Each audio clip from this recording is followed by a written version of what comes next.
আসসালামু আলাইকুম। অনেকদিন যাবৎ সবুজ ভাই আমাদেরকে ফোন দিয়ে বলতেছিলেন যে ভাই আমাদের এখানে বেশ কিছু ঘাস আছে, এই ঘাসগুলিকে আপনারা কেটে নিয়ে যান, এই ঘাসগুলি আমাদের গরুকে আমরা খাওয়াতে পারছি না। কারণ ঘাসগুলির বয়স অনেক বেশি হয়ে যাওয়ার কারণে ঘাসগুলি শক্ত হয়ে গিয়েছে, যা গরুকে আর খাওয়ানো যাচ্ছে না। যাবো যাবো করে আমাদেরও আর সময় হয়ে উঠতেছিল না, তাই যাওয়াও হয়নি। তো আজকে আমরা প্ল্যান করেছি যে আজকে এই ঘাস আমরা কেটে নিয়ে আসবো। এই জন্য সকালবেলা দুজনকে আমরা পাঠিয়ে দিয়েছিলাম, সজীব মামা এবং হানিফ দুজনে চলে গিয়েছিল ঘাসগুলি কাটার জন্য। ওনারা ভ্যান নিয়ে গিয়েছিলেন এবং ভ্যানে করে নিয়ে আসার জন্য আমি বলে দিয়েছিলাম, কিন্তু পরবর্তীতে ওরা আমাদেরকে ফোন দিয়ে বলে যে এটা ভ্যানে করে নিয়ে যাওয়া যাবে না, কারণ ঘাসগুলি অনেক লম্বা, যেটা ভ্যানের মধ্যে আটবে না। তো পরবর্তীতে একটা নসিমন নিয়ে আমরা চলে এসেছি এখানে এসে দেখলাম যে আসলে এই ঘাসগুলি অনেক লম্বা এবং শক্ত হয়ে গিয়েছে, কারণ এই ঘাসগুলি অনেকদিন যাবত কাটা হয় না, যে কারণে শক্ত হয়ে গিয়েছে। তো এখন অনেকে প্রশ্ন করতে পারেন যে ভাই এই শক্ত ঘাসগুলি আপনাদের গরুতে খাবে কেমনে? তো মূলত আমাদের এখানে গরুগুলিকে আমরা চপার মেশিনে ঘাসগুলিকে কেটে গুঁড়ো করে তারপর খেতে দেই। এই জন্যই হচ্ছে ঘাস যতই শক্ত হোক না কেন বা যতই বড় হোক না কেন, সেটা আমাদের জন্য কোনো সমস্যার বিষয় না। তো আলহামদুলিল্লাহ মোটামুটি আমরা আসার আগেই অনেক ঘাস কাটা হয়ে গিয়েছে, অল্প কিছু ঘাস বাকি ছিল। কিন্তু সমস্যা হচ্ছে এই ঘাসগুলিকে এখন এই নসিমনের মধ্যে সাজাতে হবে,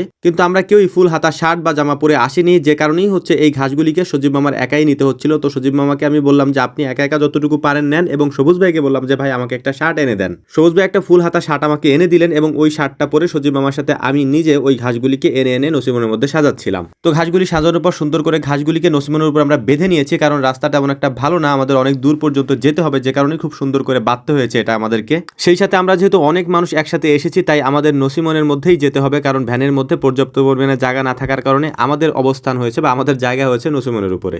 রাস্তা ভালো না থাকার কারণে আমাদের অনেক সমস্যা হচ্ছিল, কারণ এটা যেহেতু একেবারে ফুল লোড দেওয়া, আমাদের এই নসিমনে যতগুলি ঘাস আছে আমাদের প্রায় 1.5 দিন হয়ে যাবে। অর্থাৎ আমরা যদি আমাদের ভ্যান হিসাব করি তাহলে 3 ভ্যানের মতো ঘাস হবে, যেটা আমাদের একদিন আমাদের 2 ভ্যান ঘাস লাগে। এখানে যেহেতু 3 ভ্যানের মতো ঘাস হবে, সেক্ষেত্রে আমাদের 1.5 দিন হবে, একদিন এবং আরেক দিনের অর্ধেক পর্যন্ত হয়ে যাবে ইনশাল্লাহ, আমরা আশা করছি। আলহামদুলিল্লাহ ঘাসগুলিকে আমরা খুব সুন্দরভাবে আনতে পেরেছি, যদিও রাস্তা ভালো ছিল না। আমি বারবারই এই কথা বলতেছিলাম, কারণ রাস্তার অবস্থা খুবই খারাপ, আর এটার মধ্যে দিয়ে এরকম লোড দেওয়া নসিমন নিয়ে আসা খুব কষ্টকর ছিল। তো আসার পর আমরা আগে থেকে প্ল্যান করে রেখেছিলাম যে আসার পর আমরা তাল শ্বাস পারবো আজকে, কারণ হচ্ছে যে অনেকদিন পর্যন্ত দেখতেছিলাম যে তালগুলো একেবারে কালো হয়ে গিয়েছে, মনে করতেছিলাম যে হয়তো শ্বাসগুলো পেকে গিয়েছে। তো পারার পরে দেখলাম যে আলহামদুলিল্লাহ না, পাকেনি, এগুলো আসলে মানে খাওয়ার উপযুক্তই আছে। যদিও আমাদের এখানে এটাকে খুব শক্ত মনে করা হয়, যদিও শহরে এটাকে খুব মানে শহরের মানুষের কাছে এটা নরমই মনে হবে, কিন্তু আমাদের এখানে খুব শক্ত হয়ে যায় আর কি। এখানে পানি পানি যেটা থাকে সেটাই আমাদের এখানে খাওয়া হয়, যেহেতু এখানে পর্যাপ্ত পরিমাণে পাওয়া যায়। তো আলহামদুলিল্লাহ কাটতেছিলাম অনেকগুলি করে, আর আমরা অল্প পেরেছি, যদিও যেটা দেখতে পাচ্ছেন এটা আমাদের জন্য খুবই সীমিত, আমরা কয়েকজনে মিলে এটা পারার কারণে। তো যাই হোক আলহামদুলিল্লাহ আমরা এখন আমাদের যে ঘাসগুলি ছিল সেগুলিকে